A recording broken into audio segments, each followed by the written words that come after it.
Hola, buenas tardes.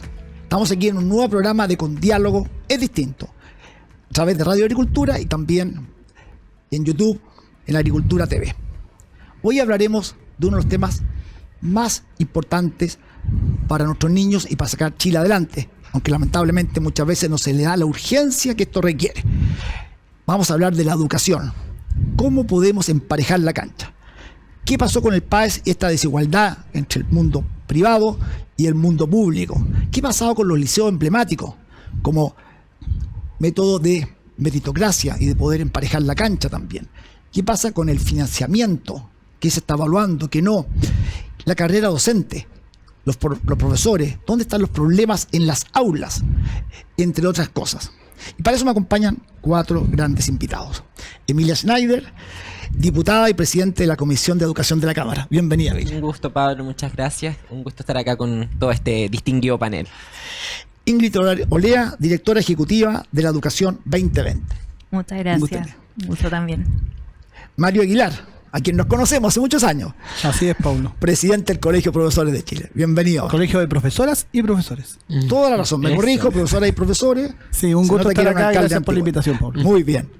Y Magdalena Vergara, investigadora senior de Idea País. Así es. Muchas gracias por la invitación.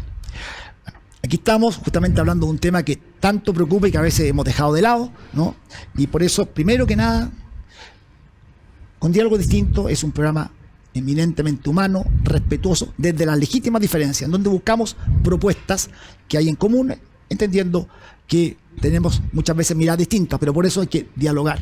Pero antes de eso, ¿no? Más allá de sus cargos connotados, queremos saber un poquito algo del lado de lo que nos puedan contar, confesable, de cada uno de ustedes para conocerlos más, quienes nos escuchan, quienes nos ven, quieren saber algo más. Partamos por nuestra diputada. ¡Ay, qué difícil! Ya les estaba diciendo fuera de cámara que era difícil. Yo puedo contar que a mí me gusta mucho salir a bailar. Trato de hacerlo al menos una vez al mes, un poco más, lo que la pega permita, pero me gusta mucho ir a bailar. Últimamente me gustan mucho las fiestas de música techno, así que eso, me gusta mucho salir a bailar, es de mis pasatiempos favoritos, con mis amigos, con mi pareja, qué sé yo. Disfruto mucho eso. Eso es lo mejor para el estrés. Y ahora vamos a nuestro presidente del Colegio de Profesoras y Profesores, sí. Mario Aguilar. Bueno, por la actividad que desempeño, cuando tengo tiempo libre lo dedico mucho a la familia, a compartir con mis hijas, con mi hijo, acompañar lo que él es deportista, entrenamiento, pero también juego fútbol, hago harto deporte, si me da el tiempo salgo a trotar, me gusta hacer harto trekking, si puedo arrancarme un fin de semana a caminar por un cerro, por lugares, me gusta mucho. Y otra cosa que me gusta harto, aunque no he tenido tanto tiempo últimamente, es ir a recitales. ¿Ya? El último que fui fue de Joan Manuel Serrat y antes de Kiss. Son los 2 últimos a los que he ido y espero este año poder ir a alguno. Esperamos que puedas ir, Mario. Magdalena, ¿qué nos cuentas tú? Como fuera como de lo típico quizás que uno dice, me gusta hacer también deporte, ando harto en bicicleta, me gusta dibujar, me gusta ir a ver harto stand-up comedy. Qué entretenido. Disfruto mucho de ir. El último que fui fue Felipe Abello, que ya creo que es como 3ª vez que lo voy a ver. Lo iba a nombrar, porque yo voy pronto. Eso. Sí, maravilla. Ingrid, ¿qué nos cuentas tú? Les puedo contar que mi cargo, más allá de los títulos que tenemos acá profesionales, yo creo que mi cargo más importante es el de madrina de mi preciosa ahijada, que me está acompañando, de hecho está allá afuera. Así que eso es un lado distinto al profesional que disfruto mucho, mi ahijada y mi otra sobrina Valentina y Trini. Ay, qué bonito. Sí, bueno, yo ya pronto voy a ser abuelo, así que capaz que tenga alguna experiencia no similar, pero algo pronto. Bueno, yo quiero agradecerle a cada uno por compartir un poco con nuestros auditores, con quienes nos escuchan y nos ven, algo de su lado B. Siempre es bueno conocernos más. Antes de entrar al tema que nos convoca, vamos a una pausa y ya volvemos.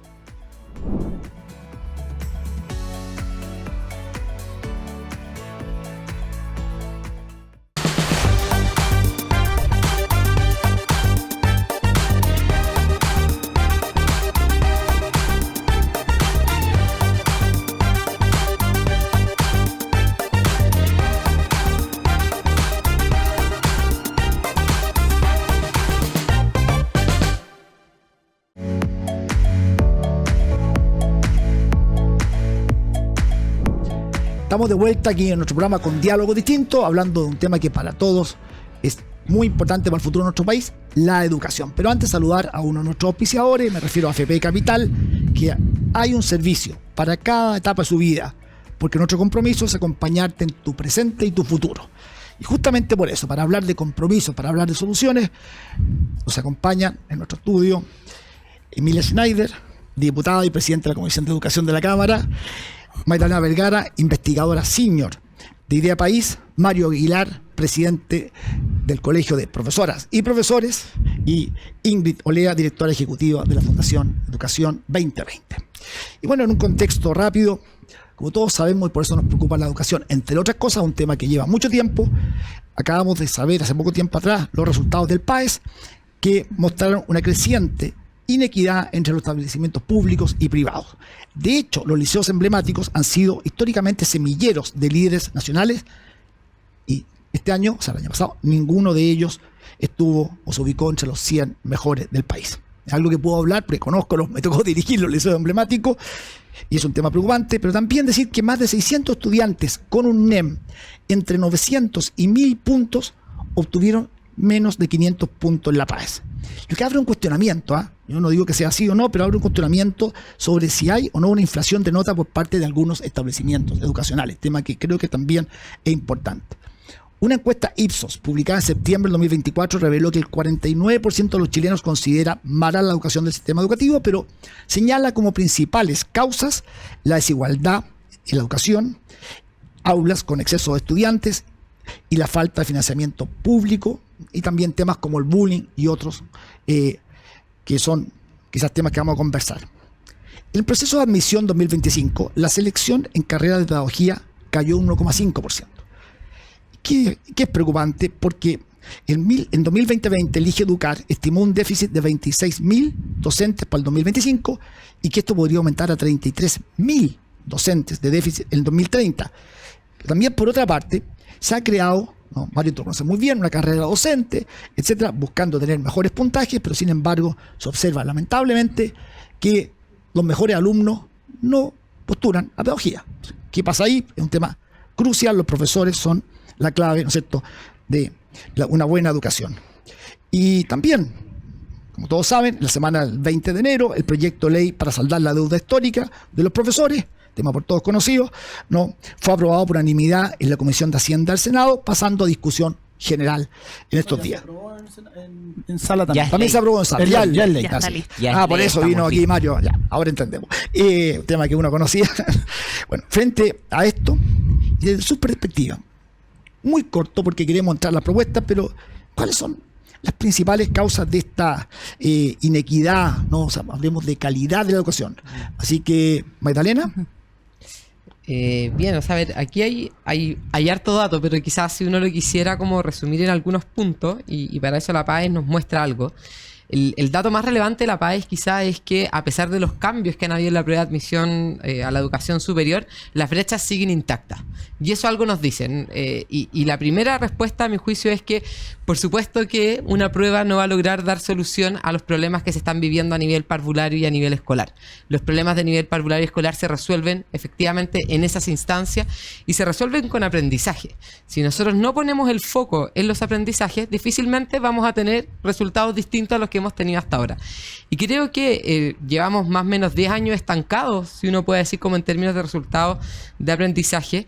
En gran medida creo que es porque nos olvidamos de ello. El foco no ha estado puesto en la sala de clases, no ha estado puesto en que los niños aprendan, sino que ha estado puesto en otras grandes reformas estructurales, en otros ámbitos que han olvidado un poco eso que a mi juicio es por lejos lo más relevante. Entonces, efectivamente, se hizo la ley de inclusión, ¿no es cierto? Se avanzó en el SAE, eso ha traído ciertos conflictos, salas más heterogéneas por de pronto, que también hacen más difícil muchas veces la labor del profesor, la labor de directivo desde ámbitos de convivencia, otras cosas. Cuando hablamos de la nueva educación pública, hoy día nosotros vemos, por ejemplo, que de los estudiantes que tienen bajo 500 puntos, los SLEP lamentablemente son los que tienen mayor cantidad de estudiantes bajo 500 puntos de la PAES. El 32% versus, por ejemplo, un particular subvencionado que es 18%. Siguen habiendo ámbitos difíciles, ¿no es cierto? Pero hay ámbitos que, como decía, no hemos dedicado a las grandes políticas estructurales.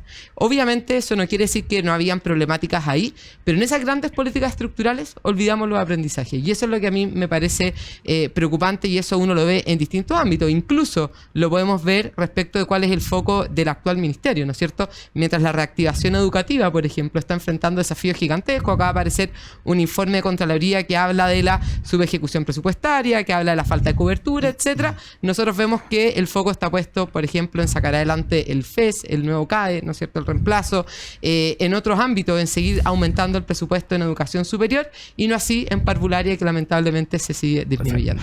Ok, vamos aquí lo más cortito con el diagnóstico, Sí. diputada, para después entrar a la propuesta. Solo Sí. un pequeño punto respecto a lo que decía Sí. Magdalena antes de entrar probablemente en mi respuesta. Cuando nosotros iniciamos todo este proceso legislativo en el que a mí me tocó asumir como presidenta de la Comisión de Educación, nosotros hemos sacado distintos proyectos adelante y el gobierno ha presentado distintos proyectos. Uno para mejorar la nueva educación pública, para modernizar la educación parvularia, que podemos discutir si son suficientes o no. Pero decir que terminar con el CAE o la educación superior es el único foco del gobierno me parece que es un error. Y por lo demás, si ahorramos más de todo lo que gastamos por concepto de CAE hoy día, podemos invertir mejor en educación inicial. Entonces todo esto está interconectado porque es un sistema con distintos niveles de educación, ¿no? Entonces creo que también hay que tener cuidado ahí, porque una prioridad que se ponga en una reforma no significa que se descuiden otros aspectos, ni mucho menos que efectivamente estemos descuidando otros aspectos de la educación. A mí me llama mucho la atención este debate porque todos los años pareciera ser que es muy similar, ¿no? Que hay sectores muy interesados en atribuir a las reformas del último ciclo los problemas que se arrastran hace décadas en la educación en general en nuestro país, particularmente en la educación pública. El segundo punto que quiero hacer es que los resultados de la PAES muchas veces se presentan a la ciudadanía a través de ranking de pruebas estandarizadas. Y tanto las pruebas estandarizadas como los rankings pueden ser muy engañosos y volubles. O sea, Magdalena nos presentaba los resultados que son preocupantes de los servicios locales de educación pública, pero también en el último CIMSE, los servicios locales de educación pública, los SLEP, presentaron una mejoría mucho mayor que los municipales y que otros establecimientos. Entonces, a eso me refiero con que son volubles. Bastan unas preguntas más, unas preguntas menos para que un dato pueda ser utilizado de una u otra forma. Yo creo efectivamente, y ahí concuerdo con Magdalena, que falta que pongamos políticas públicas que pongan el foco en el aula, pero también que nos hagamos cargo de desafíos como el financiamiento de las escuelas públicas, porque las escuelas públicas, mientras tienen preocupaciones como que se les llueven salas, como que no tienen los baños en buen estado, como que no tienen suficientes materiales, como que no pueden pagar sueldo, mientras tengamos esas preocupaciones, difícilmente vamos a poder poner el foco en la calidad, difícilmente vamos a poder tener aprendizaje de calidad. Yo creo que una de las reformas estructurales que falta, quizás la última que falta, porque las otras están en ejecución y pueden estar en mejora, en revisión, qué sé yo, pero ya se hizo la pega más grande, digamos, es una reforma estructural del sistema de financiamiento escolar. Y respecto a los resultados, creo que hay que tener cuidado con cómo uno las mira, porque efectivamente hay un crecimiento de las personas que son seleccionadas en el sistema de educación superior, un crecimiento algo así de 5.1% de personas seleccionadas, según los distintos subgrupos de dependencia, rama educacional, género, y los que más suben son precisamente las mujeres, gracias a políticas como Más Mujeres Científicas, las personas egresadas de la educación técnico-profesional y también los egresados egresadas de establecimientos de educación pública, que aumentan en un 5.7%. Entonces, no podríamos decir hoy día que la educación deja de dar oportunidades. Lo último que quiero decir es que salgan los establecimientos emblemáticos del ranking no quiere decir que dejen de existir buenos puntajes en el sistema de educación pública. La verdad yo diría que estamos un poco estancados en la misma situación hace un par de décadas. Podría decirse que esta situación no ha variado porque los puntajes se dispersan en establecimientos educacionales. Dejan de concentrarse en algunos y se dispersan, pero no es que dejen de haber buenos puntajes en la educación pública. Ahora, con esto termino. Nos tenemos que preocupar de la calidad de la educación, por cierto. Y eso parte, creo yo, por preocuparnos del aula y por preocuparnos del sistema de financiamiento. Bueno, de estos temas vamos a entrar más al grano, pero primero, así una mirada general, Mario. Bueno, yo creo que la PAES, como antes la PSU y antes otras pruebas, son un reflejo de la desigualdad de la sociedad chilena. O sea, tú no le puedes pedir una prueba, y lo dijo Magdalena también, que la prueba por sí mismo haga milagros, cuando tú tienes una de las sociedades más desiguales del mundo, la chilena.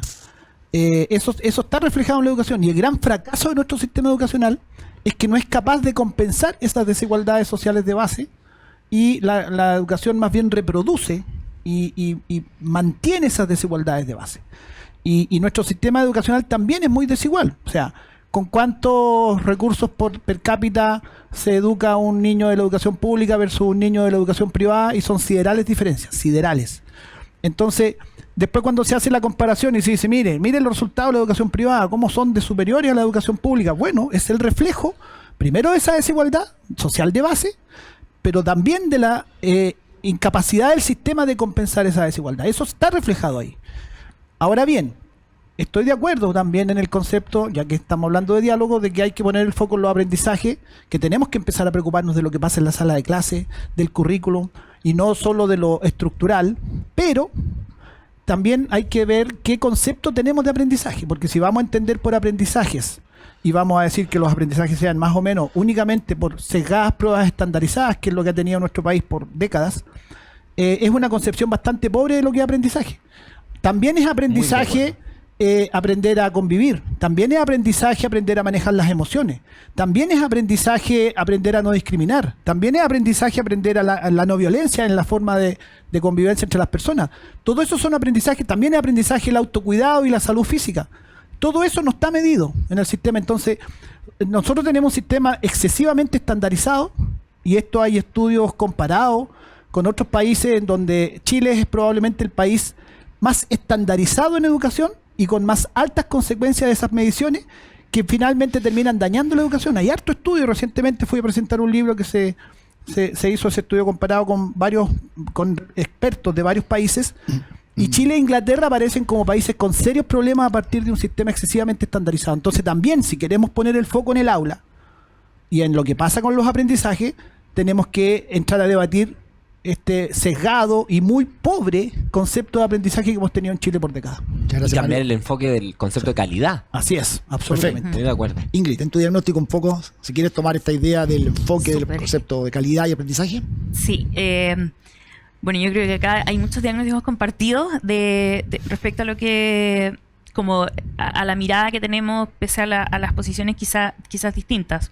Yo, primero, con respecto a las brechas y a las desigualdades, yo estoy muy de acuerdo con lo que plantean respecto a que, primero, los resultados que tenemos a la vista sí son un motivo que debiera como preocuparnos a todos. Es una brecha la brecha entre colegios particulares pagados, colegios públicos, es escandalosa, y eso sí debiera ocuparnos a todos, y que esa brecha no haya logrado cerrarse en tanto tiempo también lo encuentro muy preocupante.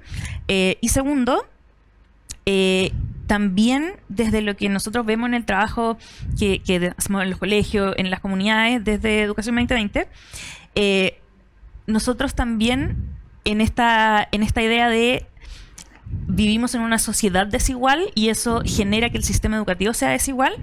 A mí me gustaría también poner sobre la mesa un punto de que actualmente hemos transitado a estar en una sociedad que tiene más problemas de violencia, y eso ha generado una consecuencia directa que los colegios han tenido que enfrentar con pocas herramientas muchas veces, que son las situaciones de convivencia escolar. Las situaciones de convivencia escolar hoy día, en lo que vemos nosotros, los equipos directivos, los sostenedores, están no están necesariamente preparados, no necesariamente tienen las herramientas. O sea, uno no le puede pedir al docente que sea también la trabajadora social, la psiquiatra, la psicóloga de los estudiantes que están ahí. Entonces, creo que también los problemas de convivencia y cómo el sistema educativo y en qué medida el sistema educativo también es el responsable de abordar eso, es un tema que nos preocupa, yo creo que también a muchos. Con respecto a esta como quizás dicotomía que se plantea a veces entre como las políticas estructurales y los aprendizajes, yo creo que es una falsa dicotomía. Al final lo que está pasando en el aula está absolutamente influenciado por lo que pasa en la estructura alrededor. Entonces yo estoy de acuerdo en que, claro, nos falta, a la luz de los resultados que se obtienen en algunas pruebas, enfocarnos en los niños están o no aprendiendo a leer, pero yo no por eso diría como que el financiamiento no nos debiese preocupar, porque va a tener una consecuencia directa finalmente en lo que pasa en el aula. Y por último, dentro de como los temas que mencionaste, hay uno que no estaba y que yo me gustaría ponerlo porque es el eterno olvidado del sistema educacional, que es la educación técnico-profesional. Hablamos de la PAES y hay muchos estudiantes TP que no dan la PAES porque no está en su interés, en sus proyectos, acceder a la educación superior, porque ellos se están quedando con la formación que obtienen en el colegio. Y también en los datos son como ellos tienen menos horas de formación en estas asignaturas, tienen peores resultados. Entonces, llevamos ya hartos años de enfocarnos en parvularia, en educación básica, en la lectura, en el financiamiento, y hemos dejado bien de lado a los estudiantes TP. A ver, es importante hacer destacar que cuando hablamos de la desigualdad no tiene que ver con comparación mundo privado, mundo público, generar tema ideológico. Aquí lo que nos preocupa es que todos los jóvenes tengan igualdad de oportunidades para la movilidad social, porque así también al país le va mejor. Ese es el concepto al cual queremos instalar. Si los rankings miden o no miden, es una discusión. Y en ese contexto, Magdalena, hablamos del aula. ¿Qué se puede hacer hoy día? Tanto, bueno, a nivel total, sistémico, el sistema educativo, especialmente el sistema público, para mejorar, ¿no es cierto?, lo que ocurre en el aula. ¿Cuáles son las prioridades para enfocarse ahí, más allá del financiamiento, que vamos a hablar después de eso, ¿no?, y también para reducir la deserción escolar? Sí, a ver, hoy día efectivamente seguimos enfrentando un tema que es la reactivación educativa post pandemia. O sea, Absolutamente. todavía vivimos este terremoto educativo que se vivió debido al cierre de las escuelas, y por lo tanto ahí tenemos una urgencia muy concreta que tenemos que resolver. Y especialmente la asistencia de los estudiantes. Aún no recuperamos los niveles de asistencia prepandemia. La inasistencia grave sigue siendo gigante. O sea, especialmente en ciertas escuelas, como por ejemplo los servicios locales, los municipales tienen la mayor tasa de inasistencia grave. Un niño que no va a clases no aprende. Entonces, ahí hay un elemento indispensable, hacernos cargo de los estudiantes que están rezagados en su aprendizaje, especialmente en escritura, lectura, matemática. Creo también un tema fundamental es hacernos cargo, permitir, por así decirlo, que tanto directores como profesores puedan hacer su trabajo, que su trabajo es educar. Y hoy día las escuelas están sobrepasadas de una burocracia gigantesca. Creo yo que muchos de los proyectos que también están hoy día en el Congreso, lamentablemente buscan dar solución a través de más protocolos y más cosas a la escuela, que no creo que resuelvan el problema de fondo, y ellas mismas lo levantan además. Y ahí hace falta ciertas cosas también de las capacidades propias de la escuela para enfrentar ciertas situaciones que efectivamente hoy día son más complejas. Aulas más heterogéneas, la capacidad de afrontamiento por parte de los profesores ante circunstancias que son difíciles de convivencia y otro. La posibilidad también de la gestión de aula, que se llama, que es la posibilidad de, en el fondo, trabajar dentro de la sala de clases de la mejor forma posible. Yo en todo caso estoy de acuerdo. Los aprendizajes no se reducen solo a un mínimo de cuestiones, ¿no es cierto? Esa es la educación. La educación no es solo saber, es la formación de la vida. Sin embargo, acá sí hablamos de aprendizaje. El profesor de alguna forma sí tiene que entregar esos mínimos aprendizajes que son necesarios para posteriores desarrollos y otros. Y hay algo muy relevante también que tiene que ver con, y lo nombraba un poco a la pasada, de por qué hoy día nadie quiere ser profesor, o sea, por qué ha ido disminuyendo. Bueno, porque las herramientas que enfrenta, y no es solamente un tema de remuneraciones, la carrera docente tiene sus dificultades, pero mejoró como en un 30% las remuneraciones de los profesores. Tiene que ver con lo que les toca vivir, ¿no es cierto? O sea, el cómo han cambiado las cosas, el cómo tú tienes que enfrentar salas de clase cada vez más diversas, lo que pasa también a propósito de la cantidad de niños con necesidades educativas especiales, que sin duda generan tensiones dentro de la sala de clase, donde además hay un mal clima laboral, en fin, hay con mucha burocracia, donde tienes poca capacidad de hacer esa pega. Entonces, hay muchas circunstancias hoy día que lamentablemente afectan y que disuaden, por supuesto, a ese profesor. No son comunidades de aprendizaje finalmente. Algunas escuelas sí, otras no, pero ahí hay 3, 4 elementos que me parecen fundamentales. Entremos a debatir sobre un poquito y propuestas sobre esto que está pasando, digamos, que lo que ha dicho Magdalena, qué se puede hacer, qué se puede mejorar en esto, o si tú tienes una visión distinta.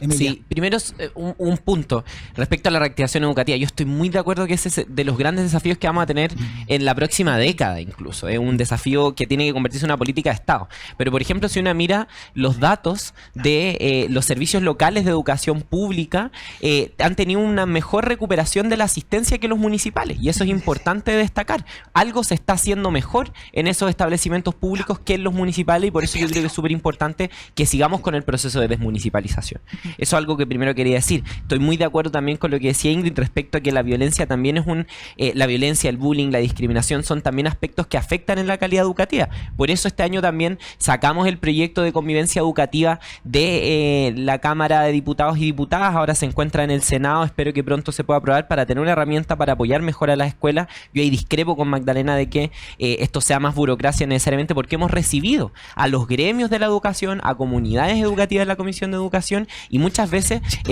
y la mayoría de las veces, los gremios nos piden estos proyectos, los apoyan, y precisamente eso es lo que me parece importante. Yo quiero recuperar... Espera, un minuto. Sí. Es que tengo que agradecerle a Magdalena y por razones forzosas tiene que irse, así que... Perdón. Tendríamos Muchas otro programa. gracias. No te preocupes, Magdalena, que estés bien. Muchas gracias. Que estén bien. Aquí, Estamos bien. Mario, si quieres sentarte acá, acompañarnos. Bueno, yo Yo igual me creo tengo que que ir sí. en un ratito más, pero Sí, ya, sigamos, vamos a Sí, ir rápido. cuidado, vamos. Mario, con Ay, el- dale, vamos. Siga, Emilio, nomás, Sí, vamos. no, para seguir, yo creo que hay varios aspectos que podríamos hacer. Yo comparto mucho la falsa dicotomía que decía Ingrid, entre las reformas estructurales y el aula. Yo creo que además del sistema de financiamiento es muy importante que veamos aspectos como la carrera directiva, que es algo que tenemos muy pendiente en nuestro país, el apoyo a los docentes, a la y los docentes, una reforma al sistema de aseguramiento de la calidad, donde ahí yo creo que hay que sacar el foco, como decía Mario, de las pruebas estandarizadas, de los rankings, y pasar a tener un foco mucho más sustantivo en torno a lo que significan los aprendizajes. Y por cierto, dar más espacio a la innovación pedagógica y también a revisar los proyectos educativos, porque hoy día es clave que los proyectos educativos, que el currículum le haga sentido a las y los estudiantes para los desafíos que tienen en el presente. O sea, yo creo que si los emblemáticos hoy día tienen un problema de calidad, tienen un problema de matrícula, no es solamente porque haya violencia, no es solamente por el deterioro natural, por la falta de inversión en la educación pública, sino que también es porque esos proyectos educativos han dejado de responder a las necesidades y a las inquietudes y a los deseos de las y los jóvenes. Y yo creo que eso es algo que también tenemos que plantearnos como sociedad.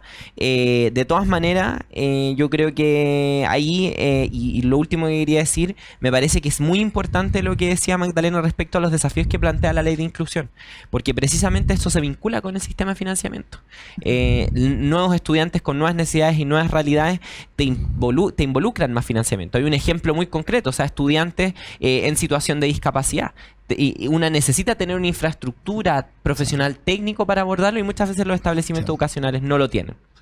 Mario, bueno, con respecto a lo que ha dicho Emilia, pero también una cosa, ¿cuál es la evaluación que ustedes tienen como colegio de profesoras y profesores sobre los SLEP en comparación con un tema tan, ¿no es cierto?, promovido por ustedes, también la desmunicipalización? Porque además hay muchos alcaldes que no quieren todavía, o quieren mantener los colegios, digamos, con ellos. sí. Bueno, nosotros hemos sido críticos del sistema SLEP.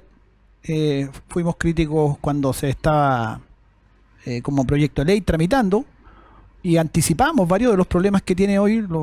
Nosotros fuimos a exponer al Congreso en su momento y dijimos públicamente nuestras dudas que teníamos, y lamentablemente, ojalá no hubiéramos equivocado, pero mucho de lo que hemos planteado se ha confirmado.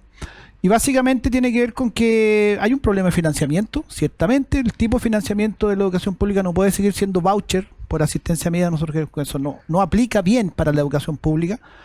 Tiene problemas con que el sistema sigue siendo muy poco integrado. Pasamos de 340 y tantas parcelas de municipio a 70 parcelas que van a ser los SLEP, pero parcelas al fin y al cabo. Entonces no hay un sistema nacional de educación pública, y nosotros creemos que eso es un problema que tiene repercusiones en el aula. Y también ha habido problemas de gestión. Han habido servicios locales, el caso de Atacama es el más emblemático, que han tenido una gestión deplorable, y sumado a estos problemas estructurales llevó a la crisis tremenda que hubo ahí. Nosotros llegamos a tener hasta huelga de hambre de dirigentes y dirigentes exigiendo soluciones a cuestiones. Estamos hablando de cuestiones muy básicas. Yo recorrí los colegios de ahí y estamos hablando de, por ejemplo, que educación preescolar no tenía mudadores y tenían que mudar en el suelo o en una silla a los niñas que tenían, ¿no es cierto?, todavía que usar pañales, por ejemplo.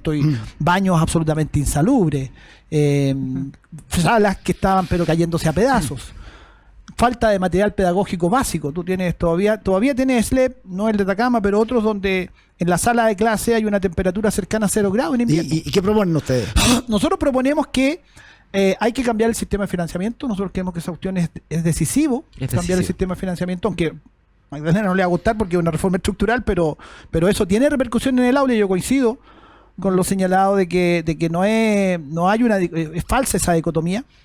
Necesitamos que los servicios locales, por un lado, tengan autonomía en implementación, pero también se articulen con un sistema nacional, que haya una dirección nacional que efectivamente dirija un sistema nacional y por lo menos haya posibilidades de controlar excesos como los de Atacama y a tiempo, que haya alerta temprana cuando hay una gestión que tiene malas consecuencias, y tiene que haber mucha más participación de las comunidades también. Nosotros creemos que nosotros tenemos en Chile todavía, y esto corre también para los municipales, un currículum absolutamente demasiado centralizado, demasiado prescriptivo, que deja muy poco espacio a que sean las propias comunidades educativas las que también le pongan su impronta y reinterpreten el currículum de acuerdo a su propia necesidad. Y hay lugares donde... y esa falta de autonomía también está en nosotros como profesores. A nosotros se debería confiar más en nosotros como docentes, porque somos los que conocemos lo que pasa en el aula, conocemos a los estudiantes, y muchas veces hay cuestiones que tú tienes certeza que habría que hacerlo de un determinado modo, pero está prescrito hacerlo de otro modo, y no puedes hacer esa innovación o ese cambio que seguro, estamos ciertos, ahí resultaría, pero no, tienes que pedir permiso, y el permiso es una burocracia enorme a veces.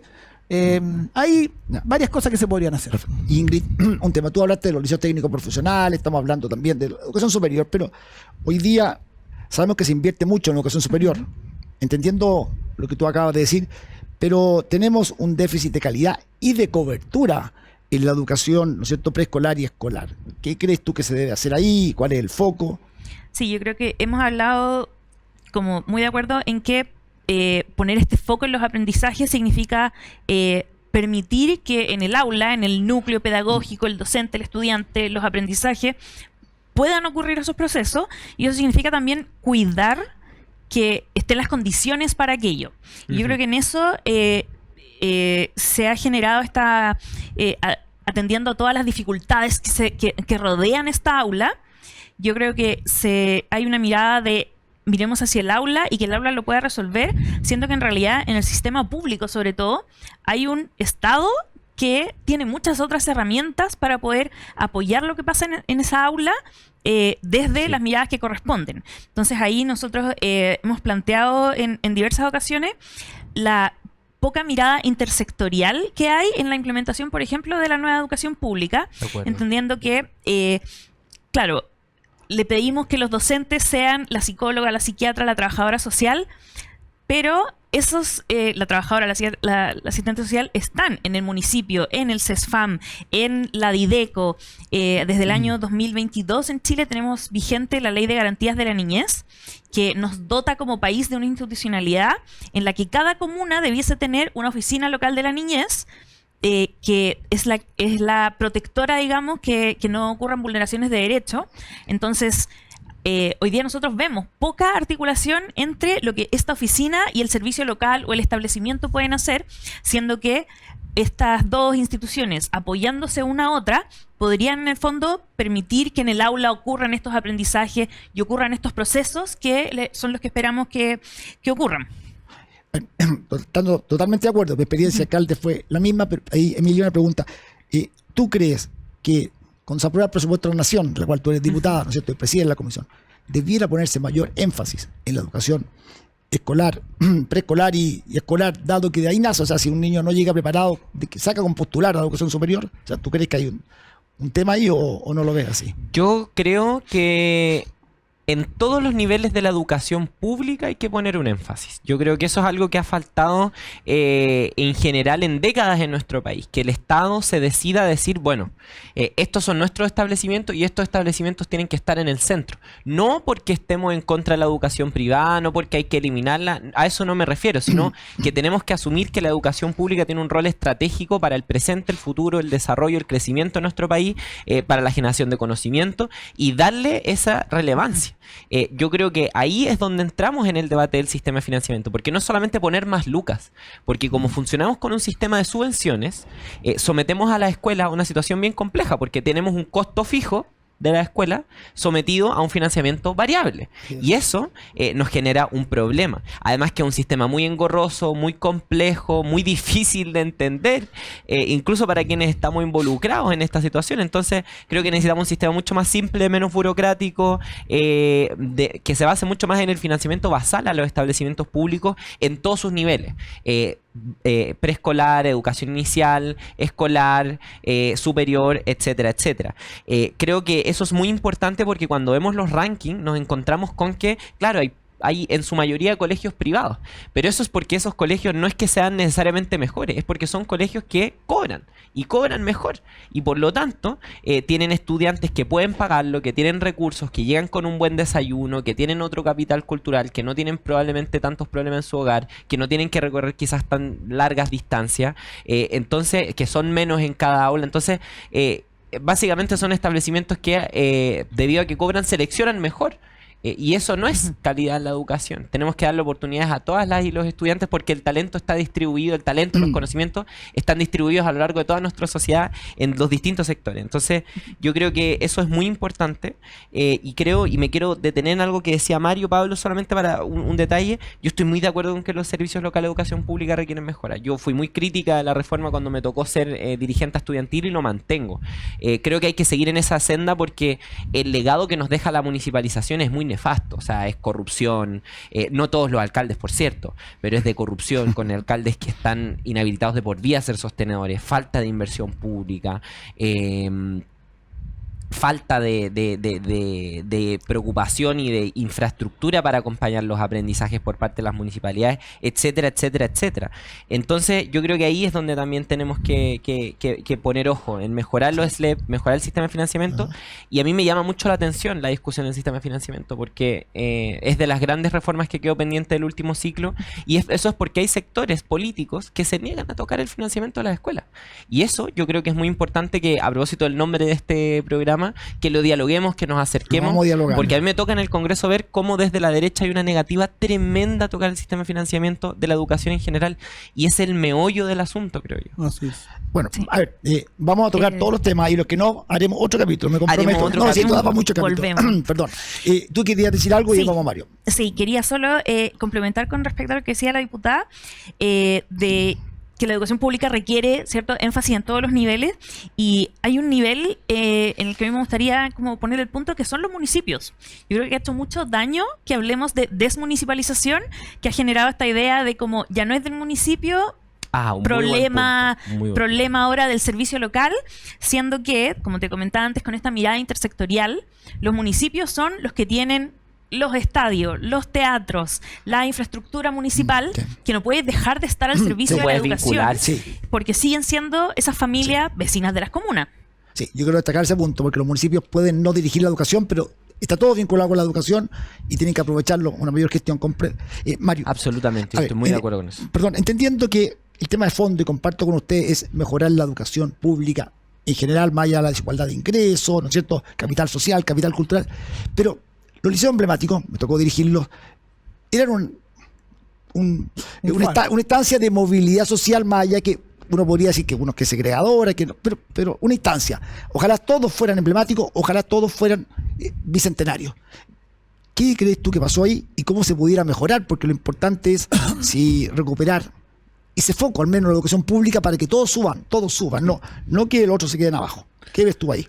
Sí, bueno, evidentemente los liceos emblemáticos han tenido una severa crisis en estos últimos años. Algunos de los liceos emblemáticos son los más visibles, que no está descontextualizada de la crisis en general de la educación pública. Pero claro, son por muchas razones, y hasta son foco también de algunos grupos que quieren mostrar, no sé qué quieren mostrar, pero que hacen acciones muy extremas y muy violentas y que nosotros por supuesto condenamos muy fuertemente. Pero no creo que estén en una crisis terminal. Esas son comunidades muy vivas, que hacen muchas cosas buenas también, pero no aparecen en la primera plana del Mercurio las cosas buenas que hacen. Las cosas malas sí aparecen en primera plana, Es verdad. pero se hacen en el mismo Instituto Nacional, en el INVE, en la aplicación, están con buenos puntajes, a pesar de que se sale del ranking, siguen teniendo bastantes puntajes nacionales. Lo que pasa es que ahora ya no son Hay también puntajes que le bajan el promedio, porque lo decía Magdalena, una de las cosas que ha ocurrido es que la sala de clase hoy día es más heterogénea. Antes era relativamente simple. Si tú tenías una alta selectividad y tenías solo alumnos venían de la educación básica con promedio 6-8 hacia arriba, bueno, evidentemente tenías una cierta garantía de un tipo de alumnado y de un rendimiento en los resultados, un rendimiento académico bastante alto. Cuando esa sala de clases se hizo más heterogénea y empezaste a tener alumnos que no eran tan destacados, con más problemas sociales de base, bueno, se te desordenó el naipe, por así decirlo. Pero yo estoy seguro, porque conozco esas comunidades, que son comunidades que en la medida que tengan apoyo y en la medida que no se les siga estigmatizando del modo brutal que se ha hecho, porque lo justo sería que sea noticia lo malo, pero que también sea noticia lo bueno, y eso lamentablemente no está equilibrado. Entonces son colegios a los cuales se le ha deteriorado su imagen de una manera muy fuerte, entonces tienen menos postulaciones, y ahí entra en un círculo vicioso. Ese círculo vicioso tenemos que romperlo, porque son colegios importantes de nuestra historia educacional y que tienen todavía mucho que aportar. Y en ese sentido, estos diálogos, y es buena esta instancia donde felizmente no es el programa sin filtro, digamos, donde todo lo la contrario, gente se bombardea de lado a lado, qué agrado que no lo sé. sino que efectivamente hay una posibilidad de diálogo, y ese es el camino. Mira, yo te quiero, y yo después de esto me tengo que retirar porque tengo que ir a otra actividad, pero yo quiero destacar lo que pasó en Deuda Histórica. En Deuda Histórica hubo un acuerdo transversal para apoyar ese proyecto. Efectivamente. Y cómo hubo capacidad de ponerse de acuerdo y se dejaron de lado las trincheras, y el Parlamento, veíamos todos los sectores Mario, políticos tenemos un celebrando. minuto porque ella va a tener más la parte final. Ok, se va a la deuda histórica, se aprobó. Ahora, ¿esto qué implica para los profesores? Que va a haber un mayor, sienten que tienen un mayor compromiso aún. ¿Qué pasa ahí? En 2 palabras antes que te vayas. Sí, básicamente la gente beneficiaria de la deuda histórica es toda gente que hoy día está jubilada, Sí. son personas de tercera edad. Pero como el mundo docente, me pero refiero como yo. mundo docente, obviamente vemos que ahí hay una señal de una reparación y de un reconocimiento del daño que se hizo, y eso va a sanar una herida, sin duda. Tiene ese efecto balsámico que yo creo que es muy importante. Pero evidentemente en la educación tenemos todavía muchas cosas que mejorar. Nosotros estamos comprometidos con eso, como profesores. Nosotros queremos que la educación pública remonte, queremos que los aprendizajes mejoren, queremos que la desigualdad se disminuya, queremos que la violencia que hay hoy día en las escuelas pueda ser superada, pero eso requiere del compromiso nuestro como docentes, ciertamente, pero también requiere de mucho apoyo del Estado, mucho apoyo de las instituciones públicas, de los empleadores, de la sociedad.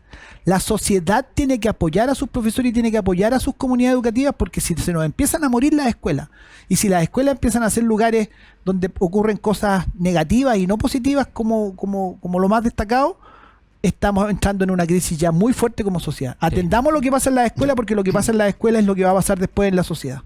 Absolutamente. Sí, muchas gracias, Mario. Sé que tienes que retirarte. De verdad, ha sido un Muchas gusto poder gracias. compartir contigo tantos años. Sí, Nos sí, conocimos, un gusto, así Pablo. que y ahora nos vamos a una pausa y volvemos con el último bloque, donde aquí podremos conversar un poquito más con nuestra invitada.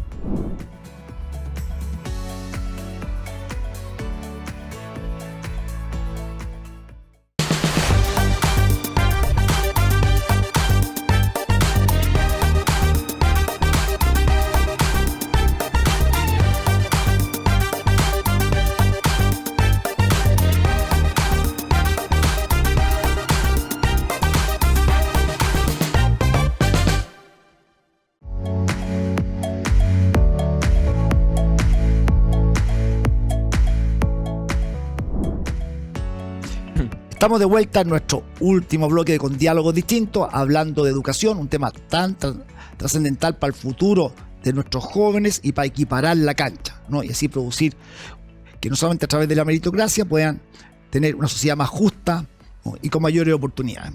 Y hemos estado conversando realmente de manera muy directa en diagnóstico, sobre todo en propuesta, con 4 grandes invitados. 2 de aquellos han tenido que ir.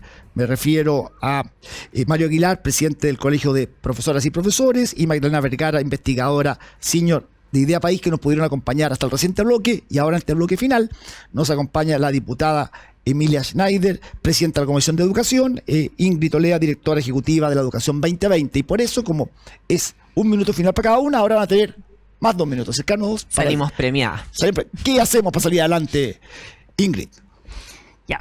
¿Está el tiempo ya? Sí, Ahí está, ya. está corriendo.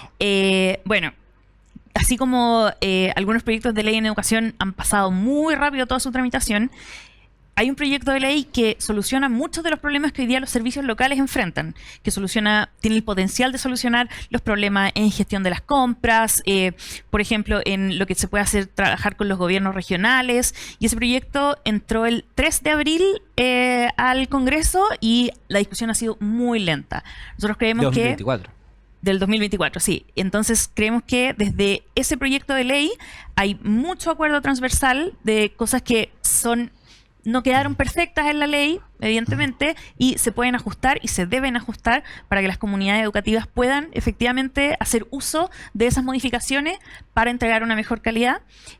Así que a mí me gustaría ver que ese proyecto de ley pudiese avanzar mucho más rápido de lo que ha avanzado hasta ahora.